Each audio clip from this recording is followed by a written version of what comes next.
Listen folks, I've seen my fair share of faulty equipment over the years, from busted backhoes to sputtering sewage pumps, but let me tell you, few things are as frustrating as a dead battery when you're itching to ride. That's why I'm here to talk to you about NOCO Lithium motorcycle batteries, and why you might want to think twice before swapping out your old lead acid for one of these newfangled power packs. Now I'm all for progress. I appreciate a good innovation as much as the next guy, but sometimes the old ways are the best ways, especially when it comes to reliability. And that's where NOCO, in my experience, falls short. I've heard from countless riders who've been left stranded by these batteries, and their stories are enough to make any biker think twice. The purpose of this essay is to give you the straight talk, the no-nonsense truth about NOCO Lithium motorcycle batteries. No marketing jargon, no fancy promises, just the facts based on real-world experience. By the time you're done reading this, you'll have a better understanding of why I believe these batteries might not be the best choice for your motorcycle. One of the biggest selling points of lithium batteries is their supposed longevity.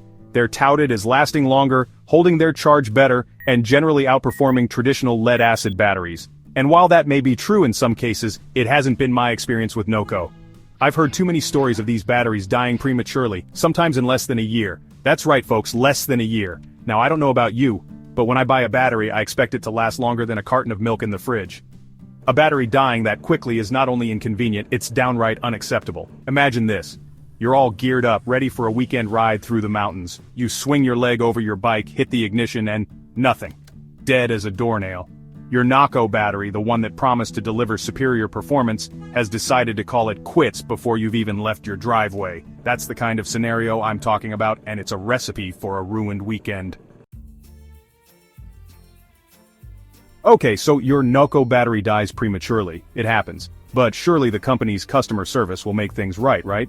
Well, that's where things get even more frustrating. From what I've heard, dealing with NOCO's service department can be a real headache.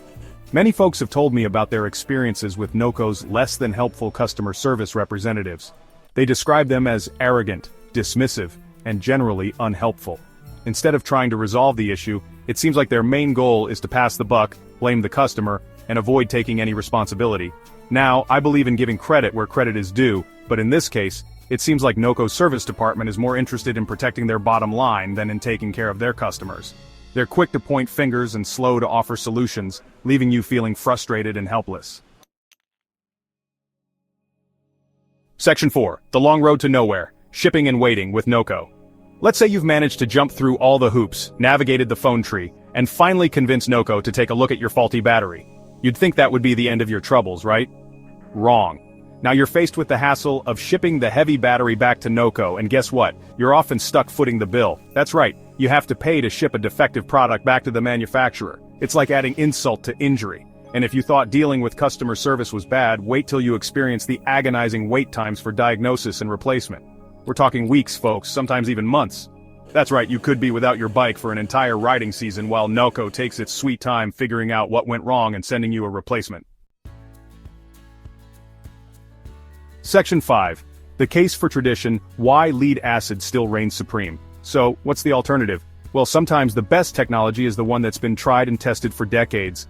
In this case, I'm talking about good old-fashioned lead-acid batteries.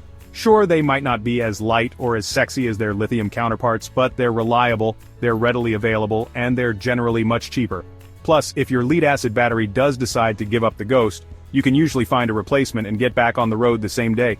No waiting weeks for a replacement, no dealing with difficult customer service reps, no exorbitant shipping costs. Just good old-fashioned reliability and convenience. In a world obsessed with the latest and greatest, sometimes it pays to stick with what works.